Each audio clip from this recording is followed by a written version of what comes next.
Baik, kita akan segera memulai ibadah kita. Saya ingin mengajak setiap kita untuk mempersiapkan hati kita untuk kita membaca bersama-sama ayat panggilan ibadah kita pada hari ini. Dan hari ini ayat panggilan ibadahnya akan terambil di dalam Mazmur pasal yang ke-66 ayat yang pertama sampai dengan ayat yang kedua. Namun sebelum kita bersama-sama membaca ayat ini, saya undang bangkit berdiri bersama-sama. Kita akan membaca ayat ini pada hitungan ketiga dan selanjutnya kita akan berdoa. Dan kita minta supaya Tuhan yang memimpin ibadah kita dan ibadah ini boleh berjalan dari awal, pertengahan hingga akhir dan biarlah nama Tuhan yang dipermuliakan. Baik saudara, kita akan satukan hati pada hitungan ketiga, baca bersama-sama ayat ini dan pastikan kita mendengar suara kita sendiri. Oke? Sudah siap ya? Mazmur 66 ayat 1 sampai dengan ayat yang kedua. 1, 2, 3. Untuk pemimpin biduan, nyanyian Mazmur. Bersorak-sorailah bagi Allah, hai seluruh bumi. Mazmurkanlah kemuliaan namanya, muliakanlah dia dengan puji-pujian. Mari kita berdoa saudara. Terima kasih Tuhan Yesus untuk pagi ini. Terima kasih untuk indahnya Engkau dalam kehidupan kami. Engkau sudah menyertai, melindungi kami sepanjang malam hingga hari ini Tuhan. Dan bahkan ketika kami sudah siap meninggikan nama-Mu, kami tahu Tuhan, Engkau bekerja dalam kehidupan kami. Karena kami sadar Tuhan Yesus di tempat ini, Engkau berkarya. Bahkan di hati kami, Engkau juga bertahta. Oleh karena itu Tuhan Yesus, mari berkati ibadah ini. Dan biarlah ibadah ini boleh jadi sesuai dengan kehendak-Mu. Dan biarlah setiap kami dapat menikmati akan Engkau Tuhan. Terima kasih Tuhan Yesus. Ini kami siap meninggikan nama Tuhan. Di dalam nama Tuhan Yesus Kristus, biarlah setiap kita yang siap meninggikan nama Tuhan, katakan bersama-sama, amin, haleluya. Haleluya, beri sorak-sorai yang meriah buat Allah kita. Saya percaya kasih Tuhan melimpah hari lepas hari, setiap hari bertambah-tambah intinya. Amin Bapak Ibu yang dikasih Tuhan. Haleluya, kasih tos kanan kiri, katakan Tuhan Yesus baik. Kasih setianya tidak pernah berubah dari saat ini sampai selama-lamanya, amin. Boleh bertepuk tangan Bapak Ibu Saudara yang dikasih Tuhan.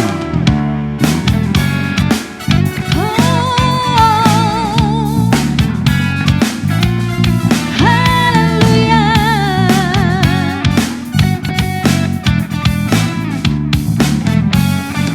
Sama-sama katakan.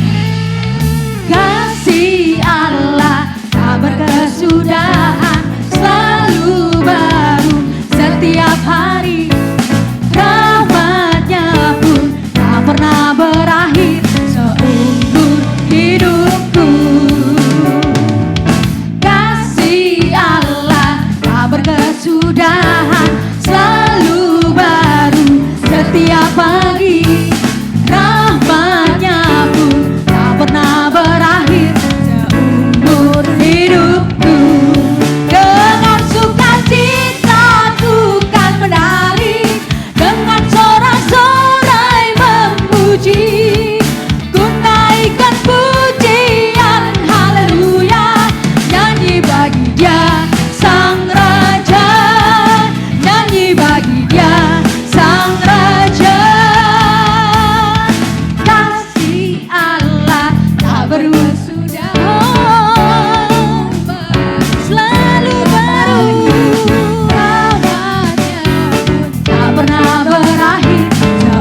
sukacita melimpah bagi hari ini Bapak Ibu.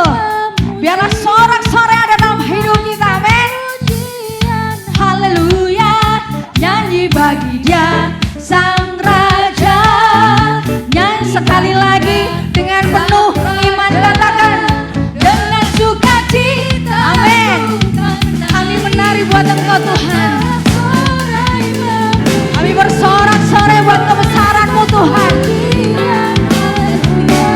Nyanyi bagi Dia Sang Raja, nyanyi bagi Dia Sang Raja. Dengan sukacita bukan berlari, seorang pemuji, pujian haleluya. Nyanyi bagi Dia Sang Raja, nyanyi bagi Dia Sang Raja, nyanyi bagi Dia Sang Raja. Selamanya sorak-sorai yang lebih ceria lagi buat Tuhan.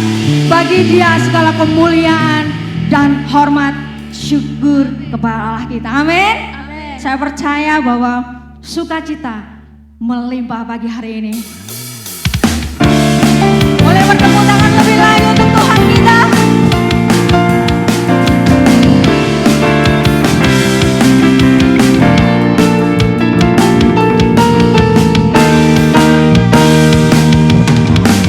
Sorak-sorai umat Tuhan, kudus,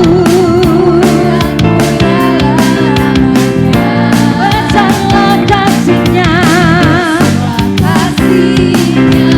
ada perbuatannya berkuasa selama-lamanya. Bersorak-sorai umat Tuhan,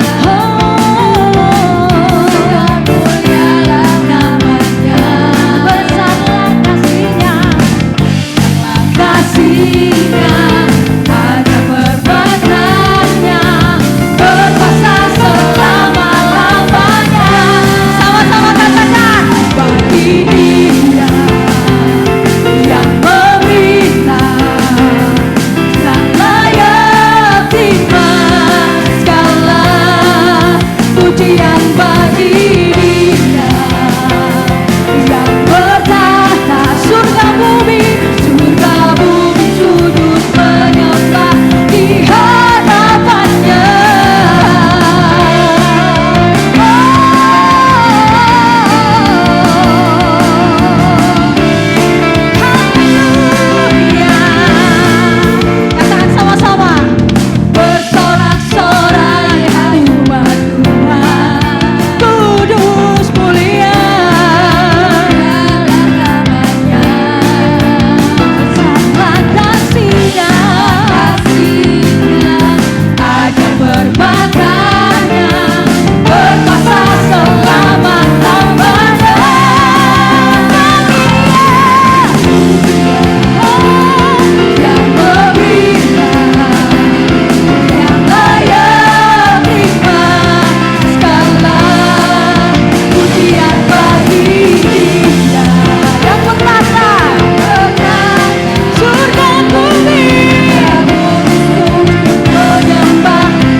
Bapak Ibu ya.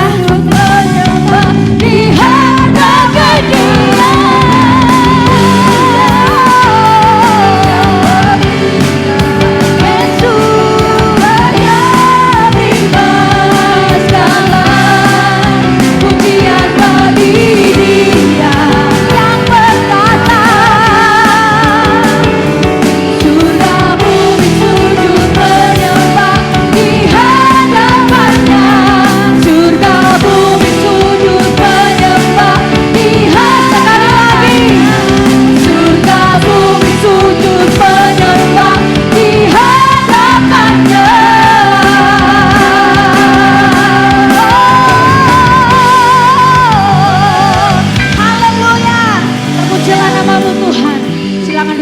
Bapak Ibu yang dikasihi Tuhan, segala hormat, segala pujian hanya bagimu saja Tuhan. Karena kami tahu hanya Engkau saja yang layak untuk dipuji dan disembah. Terima kasih Tuhan, terima kasih. Segala pujian kami, segala hormat hanya bagimu Tuhan.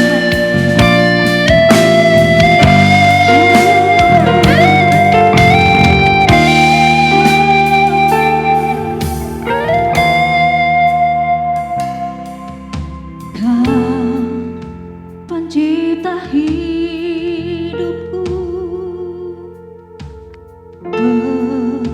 pelihara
lagi dengan imanmu katakan, segala pujian dan syukur. Tetap dalam hadirat Tuhan, saya undang Bapak Ibu untuk bangkit berdiri. Allah yang mulia, kuduslah nama-Mu.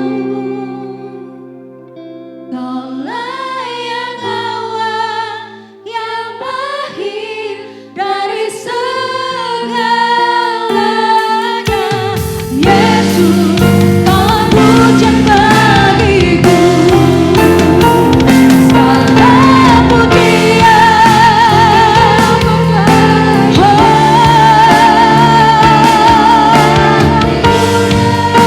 kuduslah nama-Mu.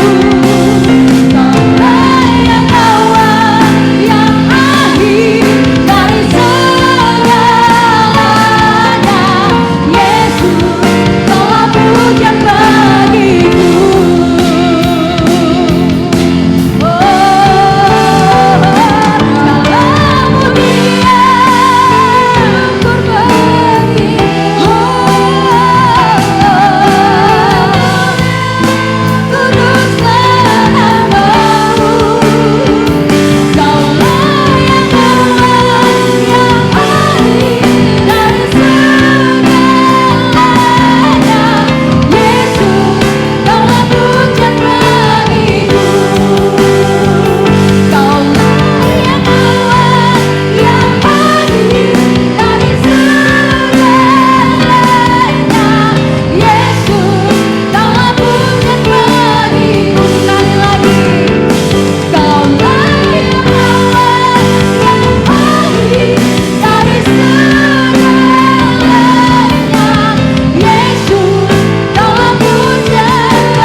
Mari Bapak Ibu sembah Dia.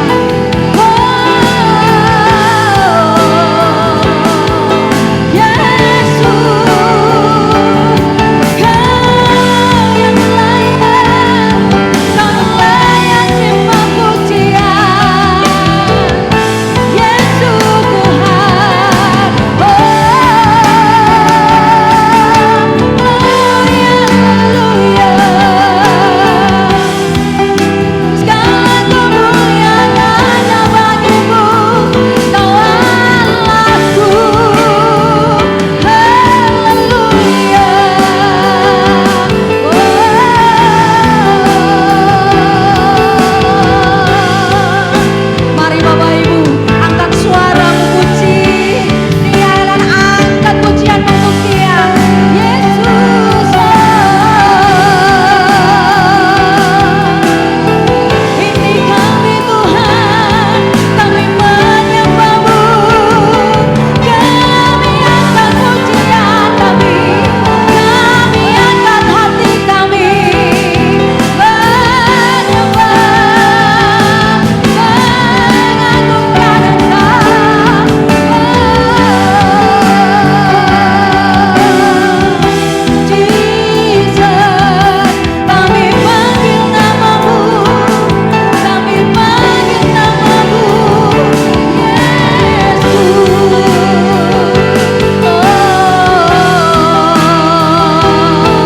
terpujilah nama-Mu Tuhan, terpujilah nama-Mu Yesus.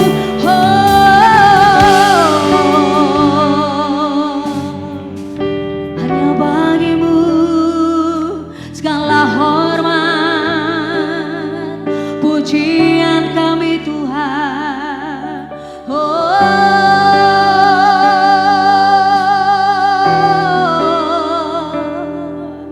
Terima kasih. Mari Bapak Ibu jangan diam. Bawa hatimu, bawa penyembahanmu pagi hari ini di hadapan Tuhan. Kami tahu Tuhan, Engkau merindukan saat ini. Saat ini Engkau rindu kami Tuhan. Rindu anak-anak-Mu bersekutu untuk menyembah Engkau Tuhan. Yesus, Yesus Tuhan.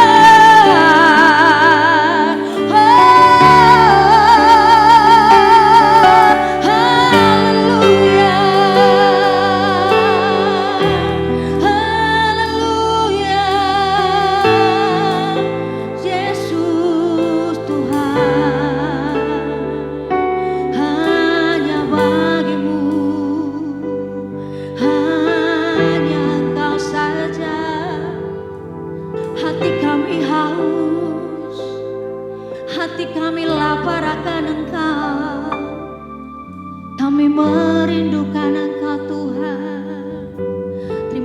Tuhan. Terima kasih untuk kehadiran-Mu pagi hari ini Tuhan. Kami ingin tetap memuji Engkau. Kami tetap ingin memuliakan Engkau Tuhan. Terima kasih Tuhan, terima kasih Tuhan. Terima kasih Tuhan. Kami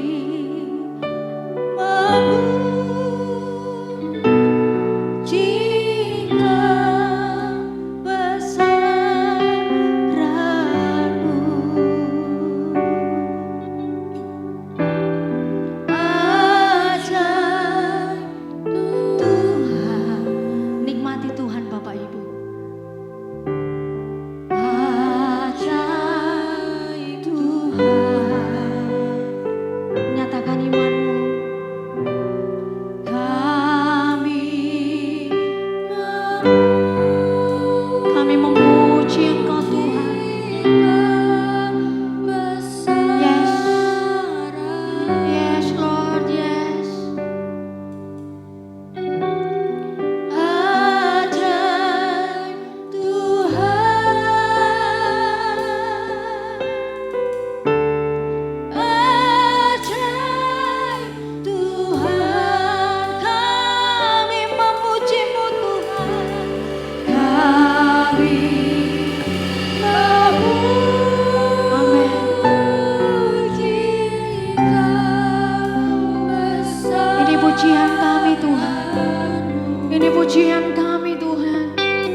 baik dalam kehidupan kami Tuhan.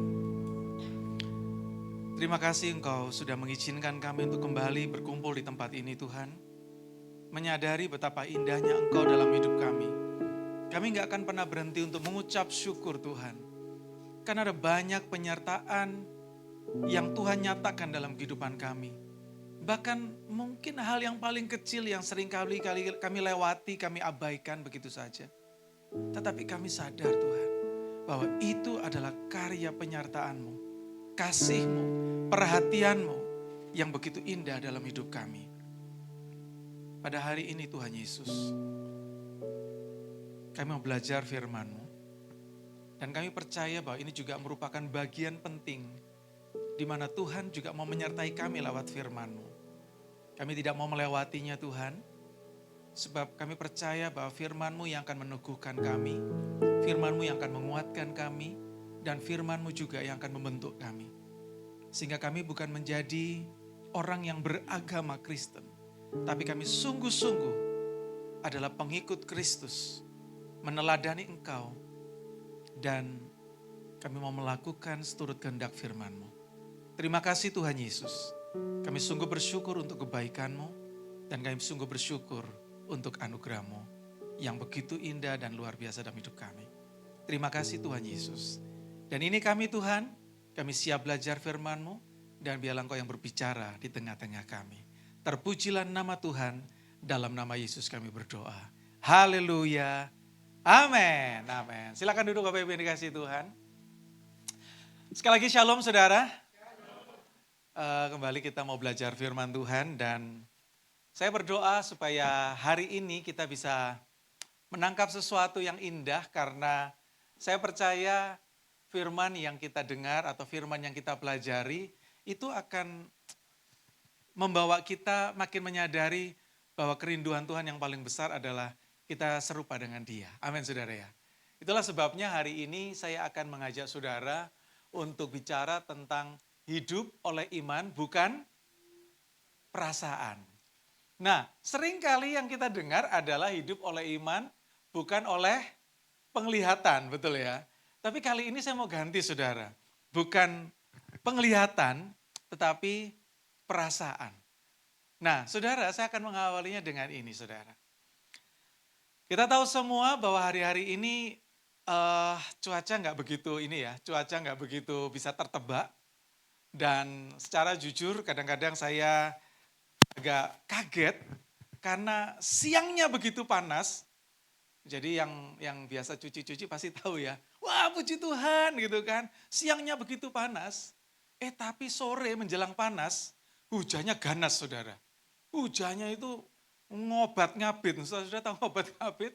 Jadi sampai atap-atap itu pada goyang semua, pada diangkat semua. Bahkan kemarin saya ketemu dengan salah satu saudara kita, salah satu jemaat juga. Dan itu sampai tanaman, bahkan sampai penutup itu hampir koyak gara-gara angin yang begitu kencang saudara. Jadi ya itu yang terjadi. Jadi saudara bisa bayangkan cuaca yang gak bisa tertebak, cuaca yang begitu berubah sewaktu-waktu. Dan itu yang membuat kita jujur, akhirnya kita bisa sadar bahwa terkadang perasaan kita juga seperti cuaca saudara.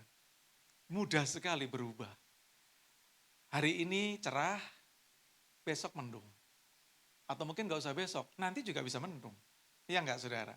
Hari ini kita bahagia, tapi tiba-tiba kita bisa punya amarah yang gak terbendung. Amarah yang meledak. Yang seolah-olah kadang-kadang kita berpikir, aku ini sakjane sopo ya? Saya ini sebetulnya siapa? Kok bisa-bisanya dari awalnya bahagia, tiba-tiba bisa marah yang tanpa saya bisa duga. Dan itu yang terjadi. Nah saudara bisa bayangkan kalau iman kita itu tergantung daripada perasaan kita, maka hidup kerohanian kita ini akan mudah goyah.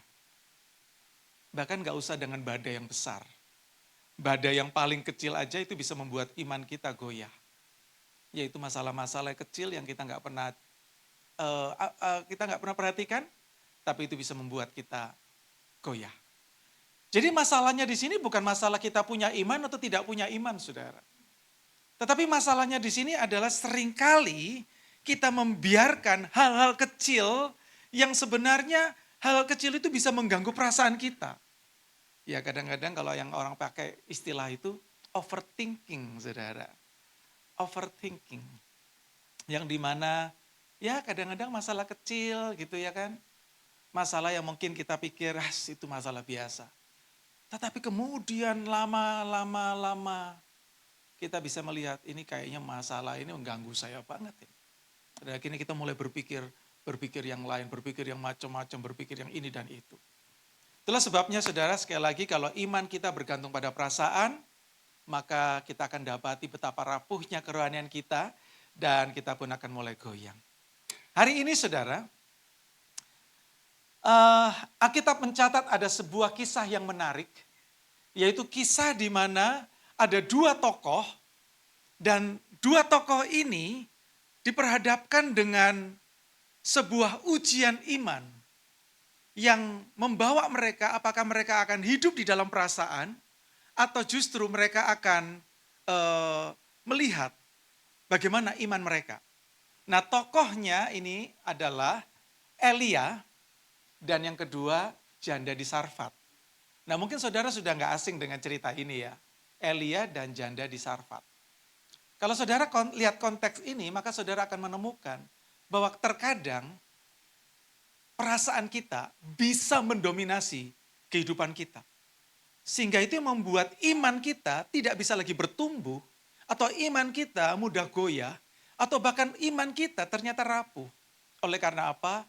Kita terbiasa mengizinkan perasaan, mengontrol, menyetir kehidupan kita. Nah sebaiknya kita akan baca sama-sama dulu. 1 Raja-Raja pasal yang ke-17, ayat yang ke-7 sampai dengan ayat yang ke-6. Saudara bisa lihat layar di belakang saya, dan saya akan lihat contekan saya sendiri ya saudara. Tapi lebih enaknya kita baca bergantian aja ya. Saya akan baca ayat yang ke-7, saudara baca ayat yang ke-8, saya ke-9, saudara ke-10, dan selanjutnya sampai dengan ayat yang ke-16. Saudara siap? Oke. Siap saudara? Iya, saya sadar sih ini kayaknya dingin ya saudara ya. Mungkin boleh dibantu AC-nya. Ya memang kita sedang membiasakan saudara, siapa tahu Tuhan bawa ke luar negeri kan gitu ya kan. Amin, amin. Saudara mau ke Afrika atau mau ke Eropa? Kalau ke Afrika kita bisa matiin gitu ya. Oke, saudara bisa perhatikan ayat yang ada di belakang saya dan saya akan mulai dengan ayat yang ke-7. 1 Raja-Raja 17 ayat yang ke-7. Demikian firman Tuhan. Tetapi sesudah beberapa waktu, sungai itu menjadi kering. Sebab hujan tidak turun di negeri itu. Silakan. Bersiaplah pergi ke Sarfat yang termasuk wilayah Sidon. Dan diamlah di sana. Ketahuilah, aku telah memerintahkan seorang janda untuk memberi engkau makan.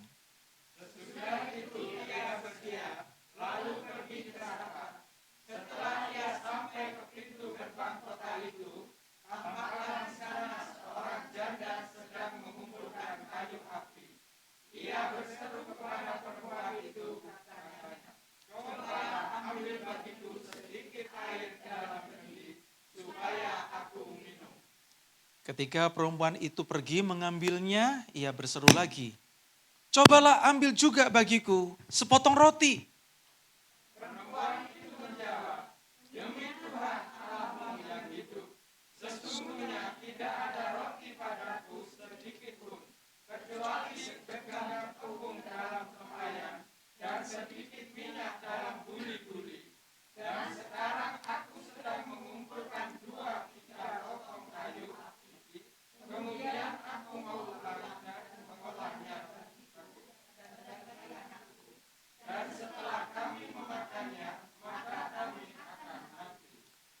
Tetapi Elia berkata kepadanya, "Janganlah takut, pulanglah, perbuatlah seperti yang kau katakan.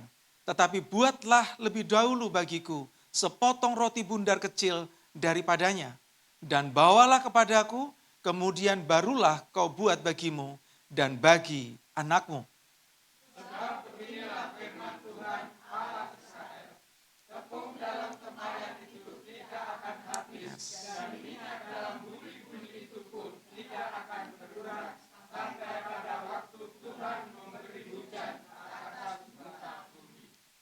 Lalu pergilah perempuan itu dan berbuat seperti yang dikatakan Elia. Maka perempuan itu dan dia serta anak perempuan itu mendapat makan beberapa waktu lamanya. Tepung dalam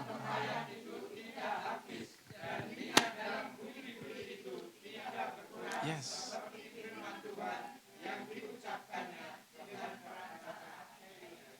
Amin. Saudara kalau membaca konteks ini ya, kisah ini menarik sekali kan. Kita akan melihat bahwa ayat yang ke-16 ini ayat yang menarik.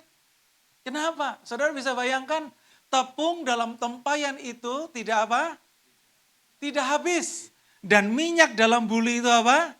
Tidak berkurang. Seperti firman Tuhan yang diucapkannya dengan perantaran Elia. Saudara senang enggak kalau peristiwa itu terjadi pada kita?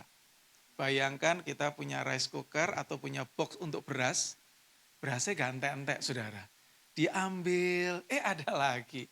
Diambil, ada lagi. Apalagi berasnya punel, enak ya kan saudara. Putih. Saudara bisa merasakan perut saudara sedang mulai bergoyang. Ya, bergoyang-goyang. Tapi saudara bisa bayangkan, ini satu kejadian yang begitu luar biasa. Bagaimana Tuhan bekerja memberkati wanita ini sehingga tepung tidak habis, minyak juga tidak berkurang. Saya membayangkan betapa enaknya kejadian itu. Kejadian itu. Tetapi apakah itu sudah terjadi? Jelas pada waktu Elia berkata kepada wanita itu, kejadian itu belum terjadi. Kita membaca sekarang baru kita tahu, ternyata itu yang Tuhan sedang kerjakan. Tetapi yang menjadi masalah, apakah memang mudah bagi wanita ini untuk begitu percaya bahwa apa yang dikatakan oleh Elia pasti terjadi. Kalau awal-awal saya kok nggak yakin ya. Iya kan, saya kok nggak yakin wanita bilang, oke, saya kok rasanya nggak yakin. Secara nalar tidak masuk akal. Sebab kisah Elia dan janda ini, janda Sarfat ini, itu terjadi dalam kondisi yang paling tidak ideal. Terjadi dalam kondisi yang nggak masuk akal, yang tidak mungkin terjadi. Alias mustahil. Karena pada waktu itu paceklik, sungai kering, bahan makanan tidak ada, tiba-tiba Elia ngomong seperti itu. Saya nggak bisa membayangkan, misalnya tiba-tiba Pak Yus datang ke rumah saya, lalu Pak Yus bilang kepada saya minta air minum ya. Oh siap Pak Yus, karena cuma air minum. Tapi saya bilang, sedikit aja ya, karena air juga lagi mati gitu. Ternyata Pak Yus nggak bilang hanya itu. Bisa nggak ada roti juga? Pak, yang bener aja Pak. Terus Pak Yus bilang, wes percayalah. Berikan kepada saya dulu, nanti selanjutnya tidak akan berkekurangan.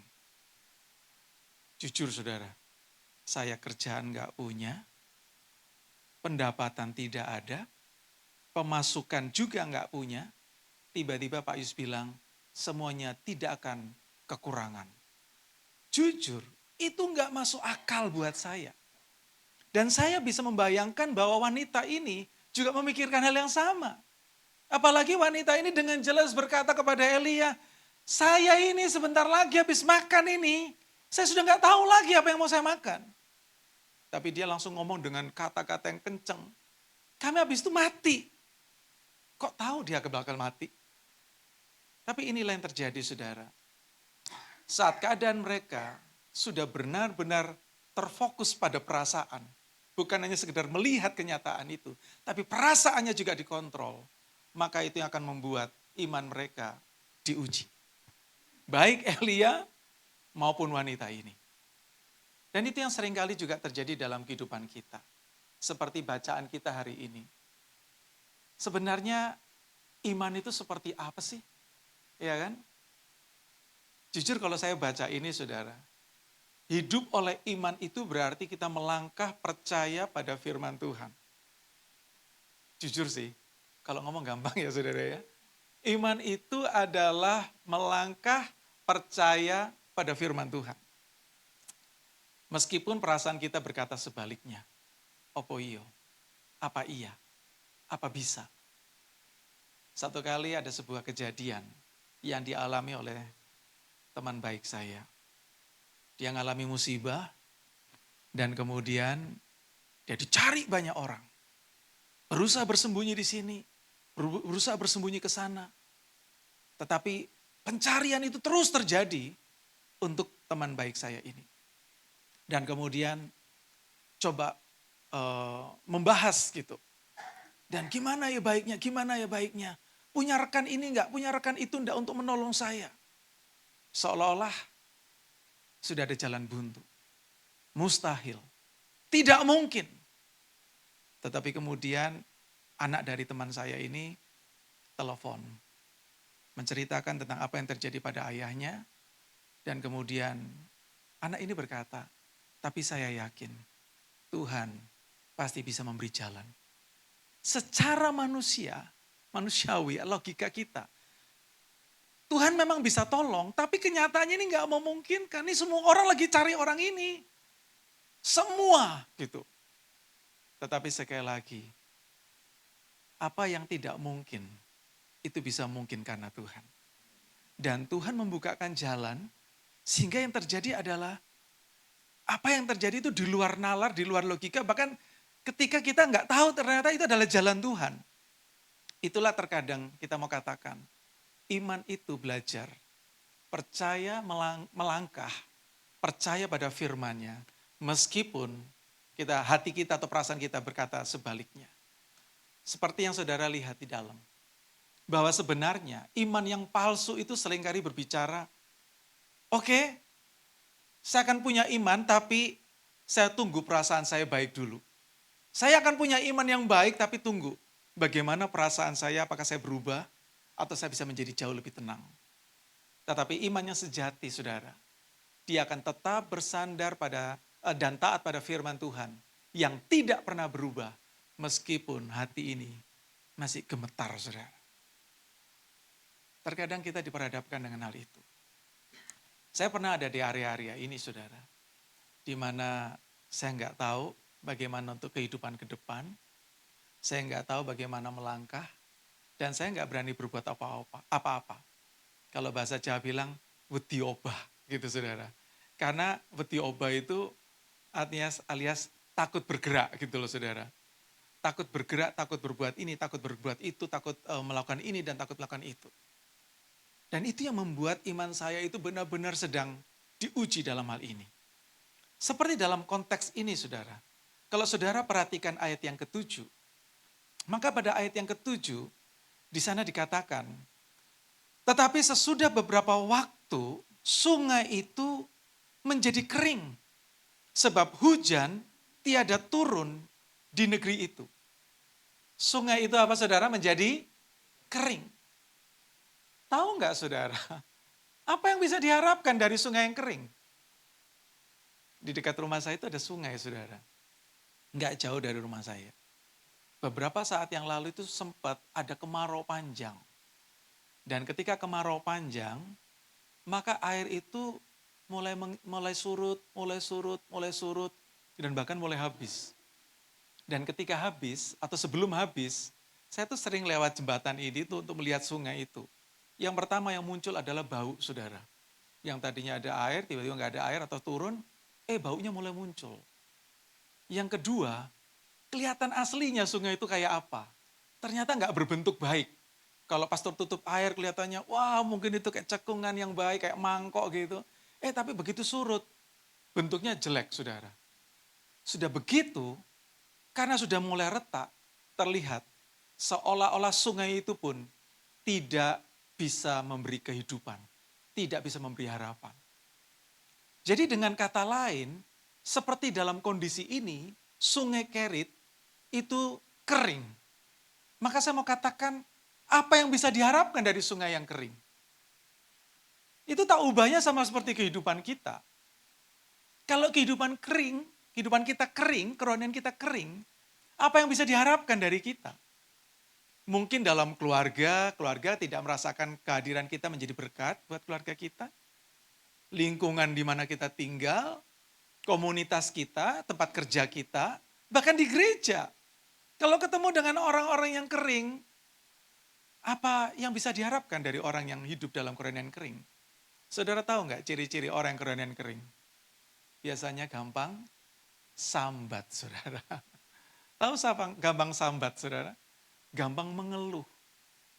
Orang yang kerohanian kering itu dikit-dikit ngeluh, dikit-dikit ngeluh, dikit-dikit nggak terima, dikit-dikit nesu atau marah, dikit-dikit tersinggung, baperan.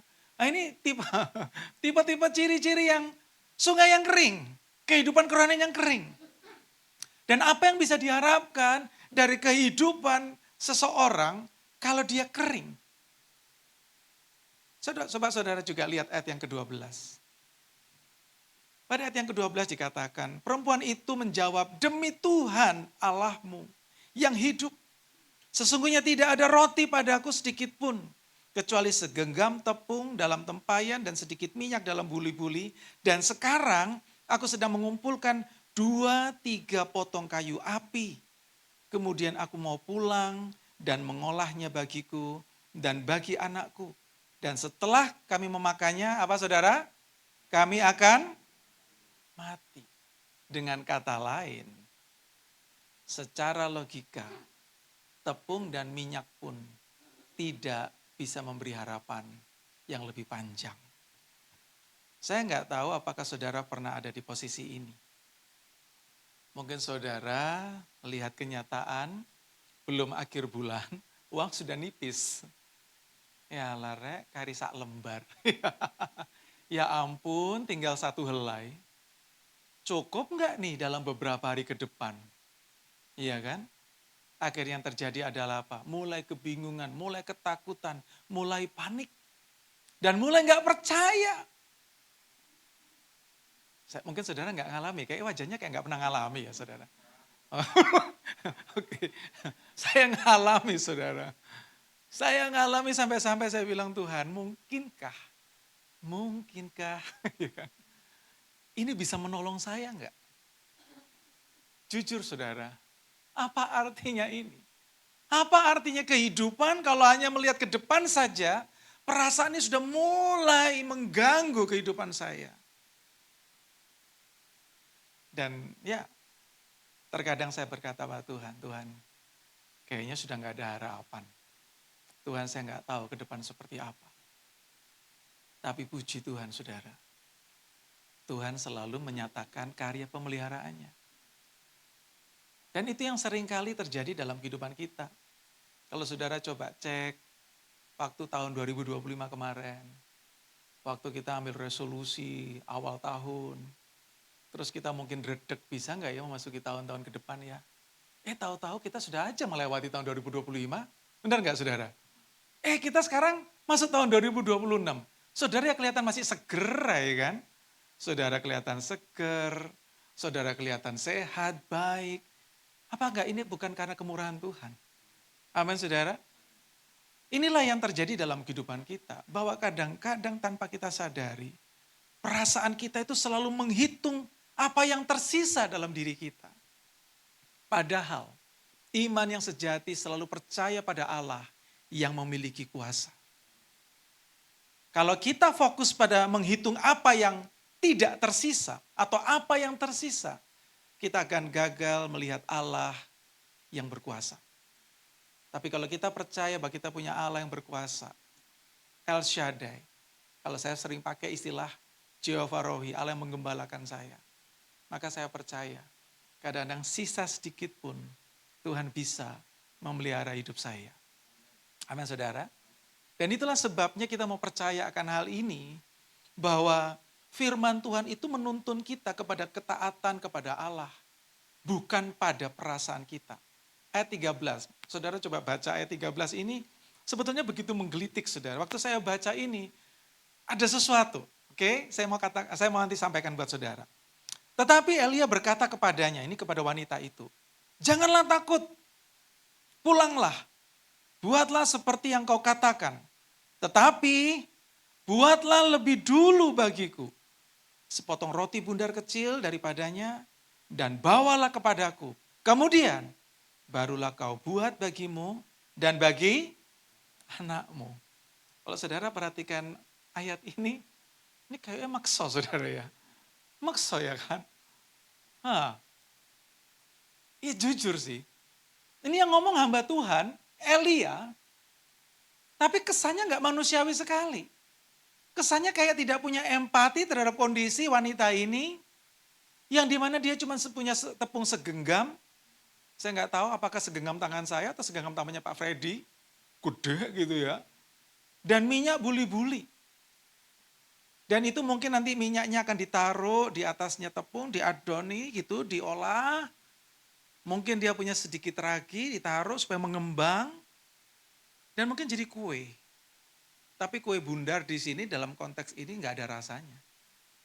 Kaku, keras, kalau digigit mak gitu saudara. Dan tiba-tiba Elia ngomong dengan gampang. Oke, aku tahu yang kamu mau buat dulu. Tapi kasih saya dulu. Setelah itu untuk kamu. Jujur saudara, ini makso. Kalau mungkin hari ini Pak Elia ada, kita akan sama-sama mengkritik dia. Anda tidak manusiawi. Anda nggak ngerti, nggak tahu diri. Tetapi saudara, inilah yang seringkali terjadi. Seringkali bahwa apa yang diperintahkan Tuhan itu bertentangan dengan perasaan kita. Seringkali bertentangan dengan perasaan kita. Contoh yang paling gampang, seringkali adalah mungkin ada tetangga kita. Tetangga kita tuh mungkin sering cemburu sama kita, saudara. Mungkin kita baik, dia udah ngerasani kita.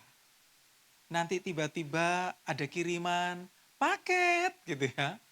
Tetangga sedang ngomong, tuku apa meneh gitu ya. Beli apa lagi. Nanti muncul apa gitu ya. Orang sudah mikir, uang dari mana dia? Oh kerja gitu aja kok. Jangan bilang mama dong. Tapi kadang-kadang saudara itu yang terjadi bahwa ada banyak orang sekitar kita tuh ngomongin kita. Dan mulai kita, ini kayaknya memang lambene jaluk dicowok ini kayaknya. Ini kayaknya orang ini mesti didatengin, mesti diomeli orang ini. Seringkali kita terbawa dengan itu, kita jengkel dengan itu. Dan bawaannya kita adalah nggak suka dengan tetangga seperti ini. Tapi tiba-tiba dalam kondisi itu firman Tuhan bilang, coba kamu kan dapat berkat tuh kemarin, ada roti banyak kan kiriman, bagi ke tetanggamu. Waktu kita dengar itu, mungkin kita ini rohani banget sehingga kita bisa dengar suara Tuhan. Lalu kita bilang, Tuhan, lah kok enak kok bisa kayak begitu? Lah dia ngomelin saya, ngerasani saya, ngomelin saya ke tetangga, tiba-tiba Tuhan suruh saya berbagi.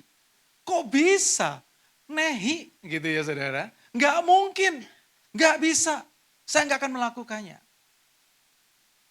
Tapi kadang-kadang Tuhan bisa bekerja. Tuhan bisa memerintahkan kita.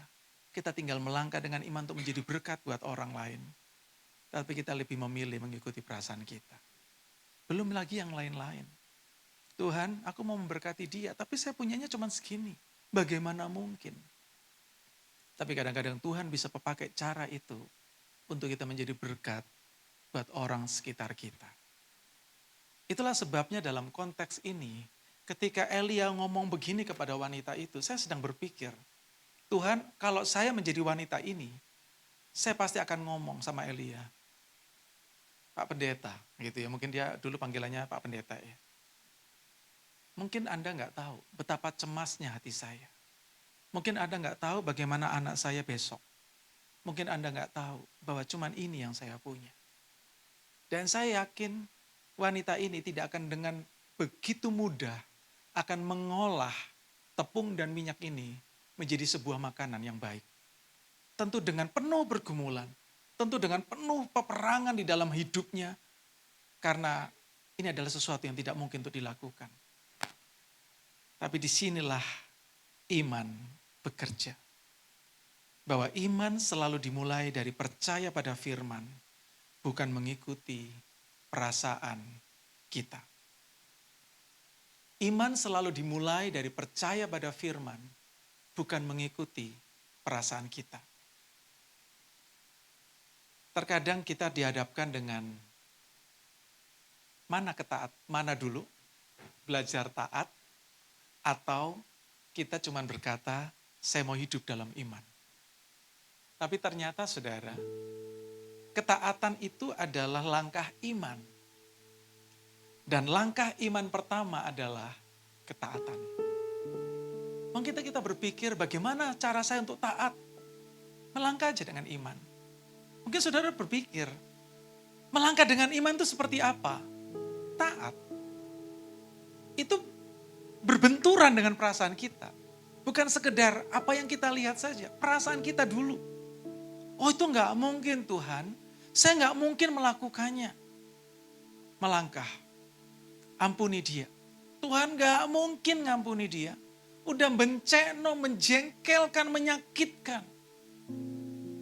Tapi kalau kita enggak mau melangkah dengan iman, kita enggak akan menjadi pribadi yang taat. Tapi kalau kita enggak taat, kita enggak akan pernah melangkah dengan langkah pertama kita, yaitu iman. Waktu saya baca ini, saya sekali lagi berpikir, Tuhan, mungkin saya ini adalah wanita ini yang sulit untuk melangkah. Tapi sekali lagi saudara, Alkitab berkata bahwa tepung dan minyak tidak kurang, tidak habis. Artinya, mujizat tidak mendahului iman, tetapi mujizat mengikuti ketaatan. Sebab mujizat itu adalah bagian daripada ujian. Dan iman adalah bagian di mana Tuhan ingin membentuk kehidupan kita. Kehidupan kekristenan tanpa iman adalah kehidupan kekristenan yang tidak akan diwarnai dengan ketaatan. Tapi kehidupan kekristenan yang diwarnai dengan ketaatan, dia akan selalu berjalan dalam iman. Saya nggak tahu hari-hari ke depan akan seperti apa. Tetapi saya percaya bahwa kebenaran Injil itu akan terus berbicara dalam hidup kita. Kebenaran Injil yang kita terus perdengarkan setiap minggu akan menolong kehidupan kita. Injil adalah kabar baik. Jadi kabar baik yang akan Allah lakukan atau yang sudah Allah lakukan bahkan, itu akan menolong kita. Sama seperti konteks ini. Janda ini diminta untuk memberi apa yang dia miliki terlebih dahulu. Tetapi Yesus memberikan dirinya lebih dahulu. Janda ini hanya bisa memberi apa yang dia punya. Apa yang dia punya. Tetapi Yesus, dia memberikan hidupnya bagi kita. Terkadang kita hanya memberi dari apa yang kita punya aja kita susah. Tetapi Yesus, dia memberikan hidupnya sendiri buat kita. Kalau saudara melihat akan hal ini, kita bisa temukan. Janda ini memberikan roti terakhir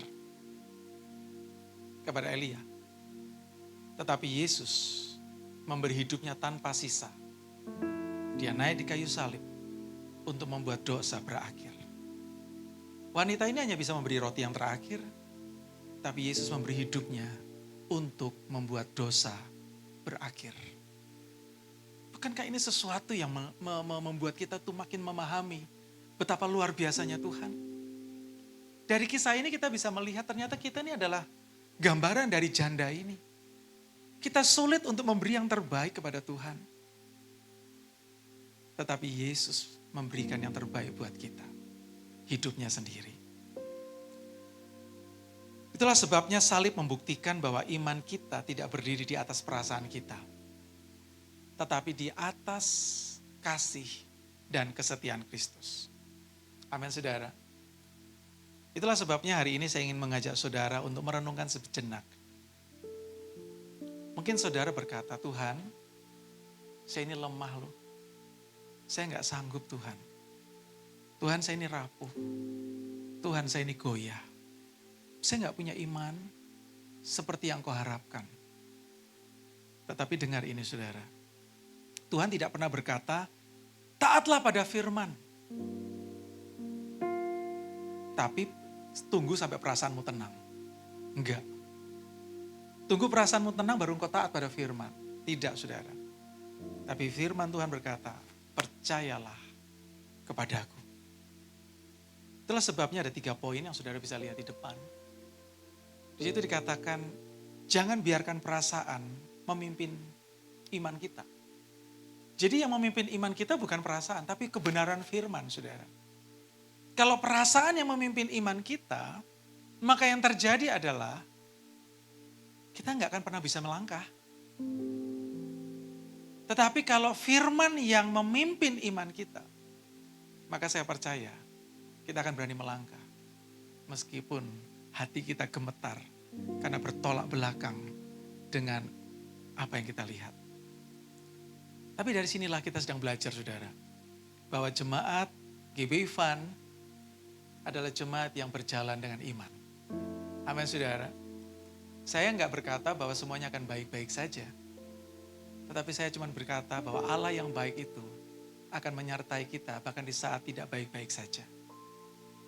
Pegang firman meskipun hati bergetar. Pegang firman.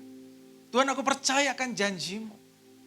Itu yang sering kali saya sampaikan kepada kita semua, ya kan?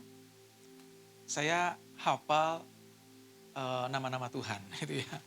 Kalau Pak Presiden kita yang dulu hafal nama-nama ikan. Kalau saya lebih berusaha untuk menghafal bukan nama-nama Tuhan ya, tapi atributnya Tuhan, sifat-sifat Tuhan. Jehovah Jireh, Jehovah Nisi, Jehovah Makades, Jehovah Syama, Jehovah Rohi, ya kan? Dan banyak lagi. Saya kenapa menghafalkan itu? Karena itu seperti kita menghafal tentang karakter Tuhan. Ketika kita takut, kita katakan, Tuhan, Engkau Jehovah Nisi. Engkau yang menyertaiku dan Engkau yang berperang menggantikan aku. Dan Engkau sudah melakukannya. Ketika saya khawatir dengan hari esok, saya katakan, Tuhan, Engkau Jehovah Rohi yang menggembalakan saya. Karena janjinya, Ia akan menuntun kita. Ia akan membaringkan kita. Bahkan Dia menyediakan semuanya. Bahkan gada dan tongkatnya akan melindungi kita.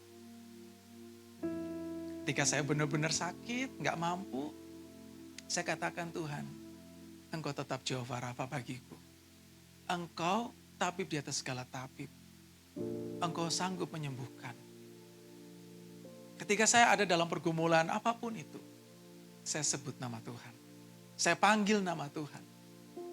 Itulah sebabnya, saudara, penting artinya untuk kita pegang firman. Meskipun hati kita bergetar. Dan ambil satu langkah iman setiap hari. Itulah sebabnya iman yang sejati bukan berjalan dengan penglihatan dan perasaan, tetapi melangkah dengan percaya pada Tuhan yang setia. Amin, saudaraku. Hari-hari seperti sekarang, apa yang sebenarnya bisa kita harapkan selain daripada kita berpegang pada janji firman? Dulu saya berpegang pada apa istilahnya orang bilang itu janji orang gitu ya. Saya ini gampang kena janji, saudara. Saya ini gampang termakan janji gitu loh. Dan ya boleh saya bilang saya itu nagih janjinya. Tapi tahukah saudara, berulang kali juga saya mengalami, saya nggak tahu ya apa istilahnya, tapi orang yang berjanji itu nggak pernah menepati janjinya. Dan itu yang membuat saya apa? Gampang sakit hati.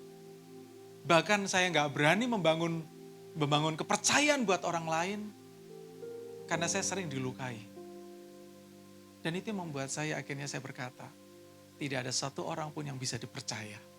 Semuanya pembohong. Wah, saya sudah benar-benar itu kayak menjadi bagian dari hidup saya. Di mana tidak ada seorang pun bisa dipercaya. Sampai pada akhirnya untuk percaya pada Tuhan pun butuh pergumulan, saudara. Emang Tuhan bisa dipercaya? Emang Tuhan bisa tolong? Akhirnya saya berusaha memakai cara ini, memakai cara itu, memakai cara ini. Untuk saya menyelesaikan urusan saya. Saya bertumbuh sebagai anak remaja yang hidup sulit percaya pada orang. Dan sulit percaya pada Tuhan. Sampai pada akhirnya ketika saya belajar di luar kota. Di sana saya benar-benar jauh dari orang tua, jauh dari teman, jauh dari siapa-siapa. Dan di sanalah saya baru tahu. Ternyata Tuhan itu ada. Dan Dia nyata. Dan Dia memelihara saya. Dan itu yang akhirnya membuat saya mengambil komitmen, Tuhan, saya tetap mau belajar untuk terus mempercayaimu, apapun yang terjadi. Dan tidak tergantung pada perasaan saya. Tapi saya mau percaya akan janji firman-Nya. Itulah sebabnya saya nggak tahu apakah ini hal yang tepat untuk saya sampaikan. Tapi saya katakan ini. Terkadang ketika saya doa minta pada Tuhan, saya itu nggak terlalu mau peduli bagaimana Tuhan melakukannya. Saya kadang-kadang nggak mau peduli bagaimana cara Tuhan menjawabnya. Bagian saya cuma saya percaya, beriman, dan saya minta pada Tuhan. Ketika saya minta pada Tuhan, saya percaya bahwa Dia akan melakukannya. Dan saya memegang janji firman Tuhan yang tertulis di dalam Markus pasal yang ke-11 ayat 24. Apa saja yang kamu minta, percayalah bahwa kamu sudah menerimanya. Apakah kamu sudah menerima? Belum. Tapi saya percaya bahwa Tuhan adalah penjawab doa. Meskipun janji itu adalah tentang keselamatan,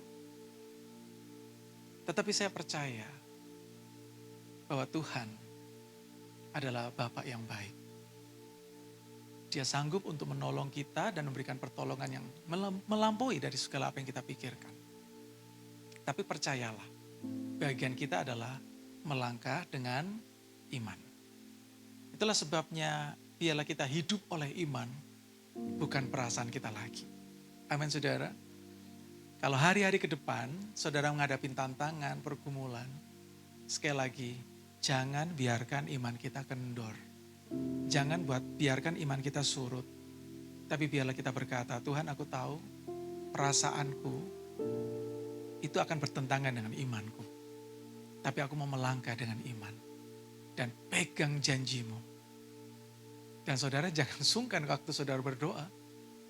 Ketika saya butuh sesuatu, saya ngomong sama istri, kalau Tuhan berkati, aku pengen ini ya, karena ini penting buat kita. Tapi waktu saya ngomong kayak gitu, apakah saya beriman saudara? Sebetulnya saya nggak lagi beriman. Saya takut, saya cemas, saya khawatir, saya gelisah. Tapi saya harus ngomong jujur. Kadang-kadang istri saya ini saya sering marahin saudara. Kamu tuh ya, ngomong itu pakai logika gitu loh. Karena dia orangnya paling beriman. Pasti Tuhan akan sediakan. Tapi karena saya berpikir dari mana caranya? Gitu. Tapi dia bilang percayalah. Dia akan buka jalan. Tapi puji Tuhan. Ada hal-hal sepele. Simple. Kecil. Tapi Tuhan bisa melakukannya satu demi satu. Saya mungkin gak bisa ceritakan buat saudara. Tetapi yang pasti, saudara juga pasti punya pengalaman yang pribadi dengan Tuhan. Amin saudaraku. Oleh karena itu, biarlah setiap kita tetap semangat. Biarlah kita tetap percaya bahwa penyertaan Tuhan selalu ada atas kita. Tetap melihat ke depan dengan iman kepada Kristus. Melihat Kristus sebagai satu-satunya sumber pertolongan kita. Dan melihat bagaimana Kristus sudah berkorban buat kita. Dan biarlah Dia yang terus menguatkan kita. Mari kita berdoa saudara. Terima kasih Tuhan Yesus. Engkau sudah berkorban buat kami. Engkau sudah menyerahkan hidupmu buat kami. Dan kami sadar Tuhan Yesus. Bahwa Engkau melakukannya karena Engkau mengasihi kami. Kami sadar seringkali kami gagal mengasihi-Mu karena kami lebih mengikuti perasaan kami. Dan karena perasaan itulah akhirnya kami tidak taat kepadamu. Tapi kami berdoa Tuhan Yesus. Biarlah kami tidak lagi hidup dengan perasaan kami. Tapi kami mau hidup dengan firman Tuhan yang kami dengar setiap hari dalam hidup kami. Mampukan kami Tuhan Yesus supaya kami bisa fokus kepadamu. Dan mampukan kami Tuhan supaya firman-Mu itu terus bekerja dalam hidup kami. Karena kami sadar firman-Mu adalah kekuatan Allah yang memampukan kami untuk tetap percaya meskipun perasaan kami tidak nyaman sekalipun. Terima kasih Tuhan Yesus untuk hari ini. Biarlah firman-Mu terus melekat dalam hati kami. Kami percaya hari-hari ke depan kami akan terus melihat penyertaan Tuhan begitu nyata atas hidup kami. Berkatilah setiap kami Tuhan, dan biarlah kami bertumbuh dengan firman-Mu. Dalam nama Tuhan Yesus. Amin. Kita akan dengarkan beberapa pengumuman saudara. Shalom Jemaat, berikut Sunday Insight untuk minggu ini. Gereja menyambut bagi jemaat sekalian yang baru pertama kali bergabung dalam ibadah Fun Church Surabaya Barat, baik secara onsite maupun online. Silakan mengisi data diri di form yang tersedia di lobi agar gereja dapat memberikan informasi mingguan. Ibadah Raya Umum Minggu 15 Februari 2026 pukul 10 pagi akan dilayani oleh Pastor Markus Watimena dengan tema Hidup bagi Kristus dan bukan bagi diri sendiri. Ibadah akan diadakan secara onsite atau jemaat juga bisa mengikuti ibadah secara online melalui live streaming Fun Church Surabaya Barat.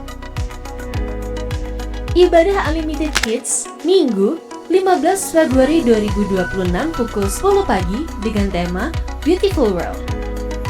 Mari jemaat, bawa anak-anak Anda untuk bertumbuh bersama di Unlimited Kids. Unlimited Teens Fun Day Minggu 15 Februari 2026 pukul 11.30 siang. Yuk teman-teman, ikut seru-seruan dan diberkati dalam Unlimited Teens. Bagi jemaat yang membutuhkan konseling, baik dalam pergumulan pribadi maupun rohani, dapat menghubungi Pastor Markus Watimena atau Ibu Arlin melalui nomor yang tertera di layar Anda. Gereja rindu untuk berjalan bersama jemaat, dan kami siap mendengarkan serta mendampingi Anda. Gereja tidak mengedarkan kantong persembahan. Jemaat dipersilakan menyisikan amplop yang tersedia di depan Anda dan memasukkannya ke kotak yang tersedia di depan ruang ibadah. Atau, jemaat juga bisa memberi via transfer ke rekening BCA 214-214-5678 atas nama KPI Faith Unlimited. Atau, jemaat juga bisa memberi secara digital via scan QR Code yang tertera di layar atau di balik amplop persembahan gereja di depan Anda. Sekian Sunday Insight untuk minggu ini. This is our church, this is our home. Tuhan Yesus memberkati.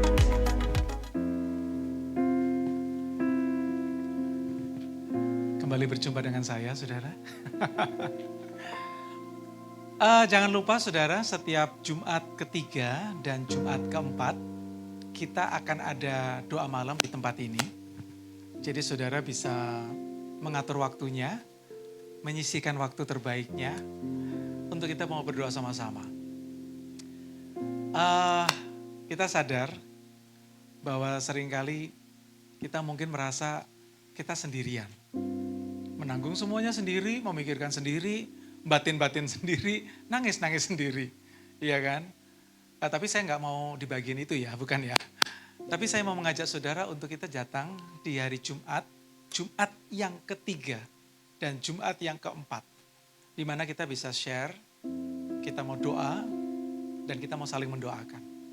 Amin saudara, karena kita tahu gereja kita adalah keluarga kita. Gereja ini rumah kedua dari rumah saudara. Yang dimana saudara datang, bertemu dengan saudara-saudara yang lain, untuk saling menolong, menguatkan, dan bahkan melayani. Itulah sebabnya, yuk kita sama-sama bertumbuh, dan pastikan setiap kita makin hari makin semuanya ini serupa dengan Kristus. Amin saudara. Itulah sekali lagi itu kerinduan daripada setiap tim leader, tim pemimpin di gereja ini. Dan seperti biasa gereja kita tidak mengedarkan kantong kolektor, tapi saudara bisa scan barcode yang ada di depan, atau saudara juga bisa ambil bagian memberkati gereja dengan ngambil amplop yang ada di kantong kursi depan saudara, atau saudara juga bisa transfer di rekening gereja 214-214-5678. Dan pastikan kita terus ambil bagian untuk terlibat dalam pelayanan supaya kita bisa benar-benar saling melayani satu dengan yang lain. Oke saudara, kita akan segera mengakhiri ibadah kita. Kita mau pulang, meninggalkan tempat ini. Tapi saudara diizinkan untuk bisa berfellowship di bawah, di lantai 1, ngobrol satu dengan yang lain. Saudara bisa saling saling bercerita apa yang terjadi, dan pastikan kita bisa menjadi berkat dalam kehidupan kita. Amin. Mari saya undang saudara bangkit berdiri bersama-sama dan kita akan berdoa. Terima kasih Tuhan Yesus. Engkau begitu baik atas kami. Engkau sudah mengizinkan kami belajar firman-Mu. Tuhan, jadikan kami pribadi-pribadi yang mengerti kehendak-Mu. Melebihi daripada sekedar apa yang kami lihat dan melebihi dari sekedar perasaan kami. Dan kami berdoa Tuhan supaya firman-Mu itu yang meneguhkan kami. Dan firman-Mu itu yang membuat kami bertumbuh. Bertumbuh di dalam iman dan bertumbuh dalam kerohanian. Sehingga ada banyak orang melihat kami, mereka boleh melihat Kristus dalam hidup kami. Oleh karena itu Tuhan Yesus mampukan kami untuk menjadi pelaku-pelaku firman-Mu. Kami berdoa supaya Tuhan juga campur tangan untuk setiap jemaat-Mu. Dalam pekerjaan, dalam usaha, dalam apapun yang dikerjakan. Kami berdoa supaya Tuhan memampukan setiap jemaat-Mu untuk dapat melakukan yang terbaik. Dan tentunya melakukan semuanya itu seperti untuk Tuhan. Dan kami berdoa Tuhan, biarlah roh yang takut akan Tuhan terus ada dalam hidup kami. Supaya apapun yang kami kerjakan menghasilkan hasil yang terbaik. Demikian juga buat anak-anak kami ketika mereka sekolah. Biarlah Tuhan memberikan mereka hikmat, kecerdasan, akal budi. Dan kemampuan untuk peka tuntunan Tuhan dan pimpinan Tuhan. Sehingga anak-anak kami dapat menempatkan diri dengan tepat. Mereka memiliki komunitas yang baik dan mereka bertumbuh menjadi berkat. Dan melalui setiap anak-anak kami Tuhan, nama-Mu dipermuliakan. Memberkati juga setiap jemaat-Mu yang hari-hari ini mungkin dalam keadaan sakit. Tuhan menjamah mereka, Tuhan memberikan kesembuhan dan Tuhan memberikan pemulihan. Kami enggak sebutkan satu-satu Tuhan, tapi kami berdoa supaya setiap jemaat-Mu yang hari-hari ini mungkin mereka sedang bergumul, ingin sembuh. Kiranya Engkau hadir tengah-tengah mereka dan memberikan pengharapan dan kekuatan. Karena kami percaya Tuhan Engkau mampu untuk melakukan bagian-Mu. Melebihi setiap tangan-tangan manusia yang ada. Engkau juga memberkati setiap jemaat-Mu yang dalam pergumulan. Permasalahan apapun yang mereka hadapi Tuhan. Biarlah Tuhan yang menguatkan. Supaya hati dan iman bekerja bersama-sama untuk fokus pada firman yang memberikan kekuatan dan pengharapan. Dan biarlah jemaat-Mu dapat melihat ya Tuhan, bahwa Tuhan mampu memberikan terobosan melebihi dari apa yang kami pikirkan. Dan tiba waktunya Tuhan Yesus kami akan pulang meninggalkan tempat ini. Kami berdoa supaya Tuhan terus menolong kami, menyertai kami, mendampingi kami. Dan melalui kehidupan kami ingin menjadi alat Tuhan. Supaya ada banyak orang boleh percaya pada Tuhan melalui kehidupan kami. Oleh karenanya Tuhan Yesus, mari Engkau berkati sidang jemaat-Mu dan biarlah kami pulang membawa berkat-Mu. Terima kasih Tuhan Yesus. Terima kasih Bapa yang baik. Jemaat yang diberkati Tuhan, mari pulanglah. Terimalah berkat dari Allah Bapa. Hiduplah dalam cinta kasih pengorbanan Yesus Kristus. Dan biarlah persekutuan yang manis dengan Roh Kudus akan menuntun kehidupan setiap kita. Mulai hari ini, esok, sampai Maranatha di dalam kemuliaannya. Haleluya. Kemuliaan bagi Tuhan di tempat maha tinggi. Kau Raja diagungkan dan dipuji. Datanglah kerajaan-Mu, jadilah kehendak-Mu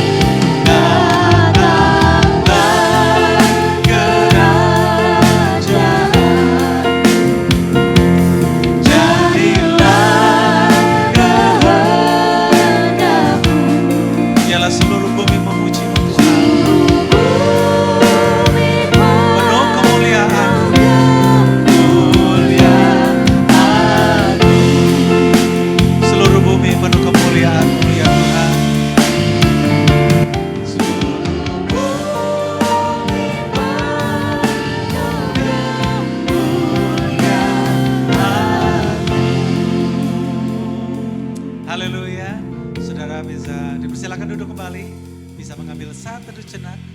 Tuhan Yesus memberkati saudara sekalian.